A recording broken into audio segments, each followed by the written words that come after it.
Android 11 is among us, and even though it's not in its final stages, there are still so many new changes dripped around the UI. Today I'm going to show you almost every one of them, so you can complain to me in the comments how you're still on Android 9 Pie.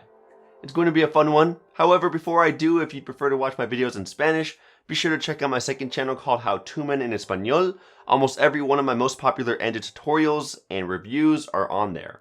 Anyways, I'm currently rocking the latest Android 11 version, Developer Preview 4 on my Google Pixel 4 XL. Google did post a full timeline of its preview releases to get a basic idea of when to expect each new update and the final release date. Developer Preview 4 seems to be the latest alpha version before we start to receive beta releases, and it's looking like June 3rd will be the set release date for the first beta, so be on the lookout for that.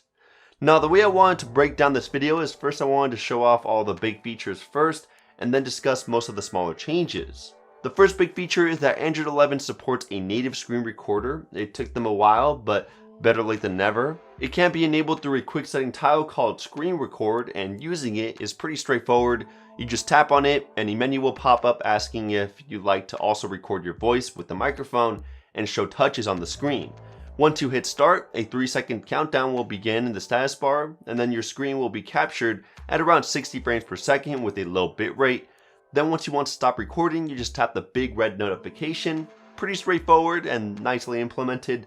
The footage does look a bit glitchy after doing some fast action scrolling due to the low bitrate, but hopefully in a future beta release they can increase the bitrate, including the option to record at 90 frames per second and provide the option to record the internal audio.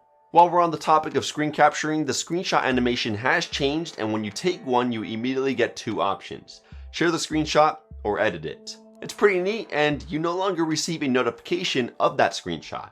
However, what I'm most excited about is expandable screenshots to capture an entire conversation or web page. It hasn't been released yet, but there are clear hints from both XDA and Android Police that this feature is coming soon, so thumbs up for that. The next prominent change is the power menu has turned into a smart hub for home automation controls and quick access to Google Pay.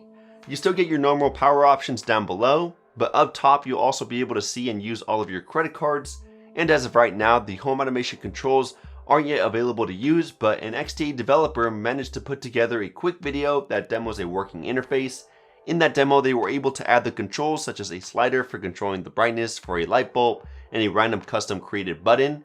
But after looking at the API documentation, it seems like Google will be supporting a ton of smart devices, including fans, refrigerators, blinds, thermostats, security systems, etc. Moving on, when we jump into the recent screen, you no longer have a dock that opens up the app drawer. Instead, the panels are a lot bigger now, and you have 3 extra buttons at the bottom. The first one is to take a screenshot, and the right one is to share the screen. The select button in the middle is to copy words from the panel, or to share pictures.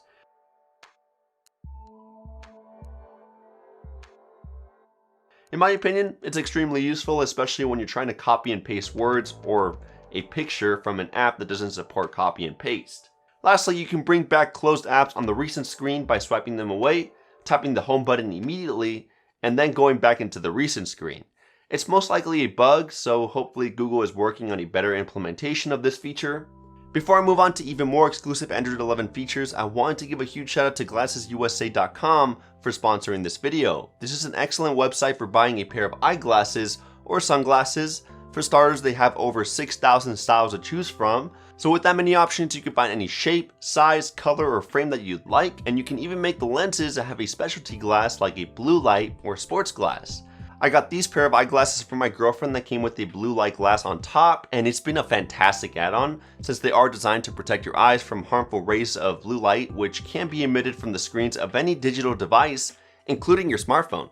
So in the long run, it'll reduce eye strain and enhance visual comfort, and it's especially surprising to see how many brands there are on GlassesUSA.com. They range from in-house brands like these, which are the eyeglasses I chose to rock since they're so minimal and stylish, but they also have ones from designer brands such as Ray-Ban, Gucci, Versace, Oakley, Armani, etc. I went with a pair of Tom Ford, which provided a premium and lightweight feel. It's definitely the best pair of sunglasses that I have ever worn, and if you're worried about a pair of glasses looking bad on you while you shop online, there's no need to worry because you can use their virtual mirror tool to let you try on any pair of frames and see how they will look on your face by just uploading a picture. You can also add any type of prescription to almost any pair of frames, including sunglasses. And since GlassesUSA.com doesn't have a middleman, they offer prescription glasses at up to 70% off the retail price, making every eyewear really affordable. For example, a pair of glasses, both frames and lenses, start at only $30 with a free basic prescription lens. So if you're wanting to get a new pair of eyeglasses or sunglasses during this pandemic without leaving the house, be sure to use my link in the description, and you'll also get a 65% discount off your first pair of basic lenses when you sign up using my personal link. Anyways, back to Android 11, and I'll be rocking these the entire time. Let's check out the launcher. There aren't a whole lot of changes here. The app drawer pull-up indicator is a lot bigger now. The home screen has a jiggly animation when switching between screens, and within the styles and wallpapers page, there is a tab for customizing the clock for the always-on display. You can also make your icons have a hexagon or a cloud-looking background when you create a custom theme, and the wallpaper chooser also got an improved layout, but I didn't get to see the changes on my device, unfortunately. Moving on, it's not an Android update unless Google modifies the notification panel, and this time around, they increased the padding between notification sections, giving bigger gaps between each label. I'm personally not a fan of it since it takes up so much space, but what I did like is that they separated every conversation-related notification into its own section. So if you receive a text message, it will now be labeled underneath conversations. Hopefully in the future they can also include notifications from Telegram, Snapchat, or Slack. It's just another way to organize your notification panel, and when you long press those alerts, you'll get an extra setting called priority, which lets you add the notification to the top, and it turns any of its new incoming alerts into a notification bubble similar to that of Facebook Messenger's chat heads. However, the bubbles weren't working for me at the time of this recording, so that in its own is really useful, especially if you have an important conversation to stay on top of. In a future release, it looks like you'll also be able to swipe down from the right side of the status bar to bring down the quick settings panel quickly, while swiping from the left side will bring down your notifications. It's the exact same way with iOS or the Paranoid Android ROM. Finally, you can see your notification history in detail by going to the notification shade, scrolling down to the bottom and selecting history. From there, you can toggle on use notification history, and now every time you dismiss a notification, it will appear on this page. Another way you can see your notification log is by adding the settings shortcut widget to your home screen and then selecting notification log. Before, it would just show you the app name and the timestamp. Now you can see the actual notification content, which makes this shortcut a lot more useful. Do Not Disturb mode is another feature that always gets heavily modified with every new Android release. I'm not sure why Google is never satisfied with its current layout, but once again, every menu has shifted around. The real new features, however, include app exceptions, which basically allows certain apps to push notifications when Do Not Disturb mode is enabled. I mean, this is beautiful because I tend to message most of my friends through Snapchat or Instagram, and now I can actually know when they send a message at night when Do Not Disturb mode automatically gets enabled. Another new feature is that you can now only allow certain conversations to interrupt you. This includes the notifications that you set as a priority. Before, it was just allowing start contacts to interrupt you, but now you can enable group chats to overwrite Do Not Disturb mode as well.